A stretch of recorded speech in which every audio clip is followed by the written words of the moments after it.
Hello friends, আজকে আমি এসেছি বাজারে দোকানের মালপত্র কিনতে। আর বাজারে এসে আজকে আমি পড়ে গেছি একদম মহা বিপদে। আসলে হয়েছে কি, আমাদের এখানে একটা কাকা আছে যে কিনা আমরা যে দোকান থেকে মালপত্র কিনি সেই দোকানের বাইরে প্রতিদিন ভ্যান নিয়ে বসে থাকে মালপত্র নিয়ে আসার জন্য। আর আমাদের এখানে আমরা যে কজন দোকানদার আছি সবাই প্রতিদিন মালপত্র কিনে ওই কাকার ভ্যানেই তুলে দেই। তারপর ওই কাকা ঠিক সময়ে সবার দোকানে দোকানে মালপত্র পৌঁছে দেয়। বাজারে এলাম, মালপত্র কিনলাম আর সব মালপত্র কাকার ভ্যানে তুলে দিলাম, ব্যাস কাজ শেষ। তো আলাদা করে গাড়ি বা ভ্যান খোঁজার ঝামেলা থাকে না। আর আজকে বাজারে এসে শুনি কাকা আজকে বাজারে আসবে না। তো এটা শোনা মাত্রই আমি একদম চিন্তায় পড়ে গেলাম, কারণ আমি অলরেডি অনেকগুলো মালপত্র কিনে ফেলেছি।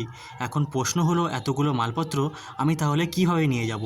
আর এখান থেকে কোনো গাড়ি ভাড়া করতে গেলেও 300 থেকে 400 টাকা চেয়ে বসবে। তো আমি আর দেরি না করে সঙ্গে সঙ্গে দাদাকে ফোন করলাম। আর দাদাকে সব কিছু বলা মাত্রই দাদা বলল, দেখ আমাদের দোকানের সামনে দিয়ে যে অটোগুলো যায়, তুই যদি পারিস তো কোনো একটা অটো থামিয়ে সেই অটোতে সব মালপত্রগুলো তুলে দে। আর আমিও দাদার কথা মতো সব মালপত্র এক জায়গায় আনতে লাগলাম। আর আজকেই কেন জানি না অটোগুলোও খুব পাতলা চলছিল। তো একটা কথা আছে না, মরার ওপর খাঁড়ার ঘা, তো আমারও হয়েছে ঠিক সেই রকম আজকে। তো ফাইনালি আধা ঘন্টা বসে থাকার পর একটা অটো আসে আর আমিও সেই অটোতে সব মালপত্রগুলো তুলে দেই। তো ফ্রেন্ডস, আজকের মতো আমার সব কাজ কমপ্লিট, কিন্তু তোমাদের একটা কাজ এখনও বাকি আছে। এই ভিডিওর নিচে দেখো একটা রেড কালারের বাটন আছে, ওটাতে ক্লিক করা তোমাদের কিন্তু এখনও বাকি আছে। তা তোমরা যারা এখনও ওটাতে ক্লিক করোনি তারা ঝটপট ওই রেড বাটনে ক্লিক করে দাও। আর আজকের মতো তাহলে আমি আসি, ওকে।